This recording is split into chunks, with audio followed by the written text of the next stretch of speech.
নিহত স্বামীর ছবি বুকে আঁকড়ে ধরে হেঁটে যাচ্ছেন স্ত্রী, চোখে জল, দুটো পা যেন এগোতেই চাইছে না, তবুও কর্তব্যে অবিচল দীপিকা চৌহান। পাইলট স্বামীকে শেষ বিদায় জানালেন কর্নেল স্ত্রী। দীপিকার পরনে তখনও সেনাবাহিনীর পোশাক। প্রিয়জনকে হারিয়ে দীপিকার হৃদয় তখন ছিন্ন ভিন্ন, বুক ফেটে হয়তো বেরিয়ে আসতে চাইছে কান্না, তবুও যন্ত্রণা লুকিয়ে নিহত স্বামীর ছবি নিয়ে হেঁটে চলেছেন। এই ছবিটা যেন কয়েক মুহূর্তের জন্য বুঝিয়ে দিল নির্মম বাস্তবতাকে। জীবনের অত্যন্ত কঠিন একটা দিনেও কর্তব্য থেকে এক চুলও নড়লেন না এই মহিলা অফিসার।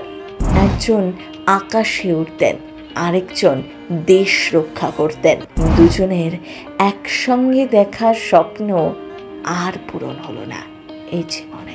ভারতীয় সেনার লেফটেন্যান্ট কর্নেল দীপিকা চৌহান। দেখে বোঝাই যাচ্ছে মেয়েটির বয়স খুব বেশি না, মাত্র কয়েক মাস আগে জীবনে নতুন অধ্যায় শুরু করেছিলেন দীপিকা। যমজ সন্তানের মা হয়েছেন মাস চারেক আগে। 30শে জুন 2 সন্তানের জন্য বাড়িতে অনুষ্ঠানের তোড়জোড় চলছিল। তার আগেই দীপিকার জীবনে নেমে আসে অন্ধকার। আচমকা একটা দুর্ঘটনা যেন বদলে দেয় জীবনটাই। চোখের জলে বিদায় জানালেন কেদারনাথের দুর্ঘটনাগ্রস্ত কপ্টারের পাইলট স্বামী নিহত রজবীর সিং চৌহানকে। মঙ্গলবার রাজস্থানের জয়পুরে তার শেষকৃত্য সম্পন্ন হয়। স্বামীর শেষকৃত্যে ডিউটি পোশাকেই উপস্থিত হন দীপিকা। রাজবীরের শেষকৃত্যের ভিডিও সামনে এসেছে।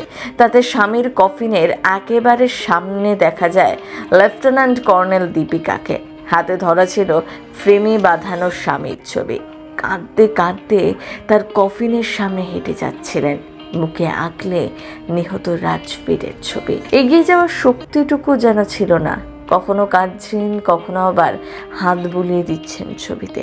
এই দৃশ্য চোখে দেখা যায় না, বড্ড যন্ত্রণা। নিঠুর বাস্তবতাকে যেন চোখে আঙুল দিয়ে দেখিয়ে দেয়। উত্তরাখণ্ডের কেদারনাথে বিধ্বস্ত হেলিকপ্টারের পাইলট ছিলেন অবসরপ্রাপ্ত colonel Rajbir Singh Chauhan. LinkedIn profile অনুযায়ী 2009 সালে ভারতীয় সেনায় যোগ দিয়েছিলেন রাজবীর। 15 বছর সেনায় কাজ করার পরে গত বছর অবসর নেন। তার 2000 ঘন্টা ওড়ার অভিজ্ঞতা রয়েছে। যিনি সেনার আর্টিলারি রেজিমেন্টের পাশাপাশি আকাশপথের অপারেশনেও যুক্ত ছিলেন। হেলিকপ্টার অভিযান, আকাশপথের সুরক্ষা, বিমান রক্ষণাবেক্ষণের মতন বিষয়েও অত্যন্ত দক্ষ ছিলেন অবসরপ্রাপ্ত লেফটেন্যান্ট কর্নেল রাজবীর।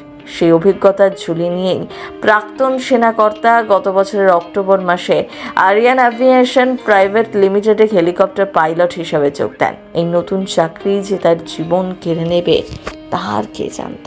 2011 সালে দীপিকার সাথে রাজবীরের বিয়ে হয়।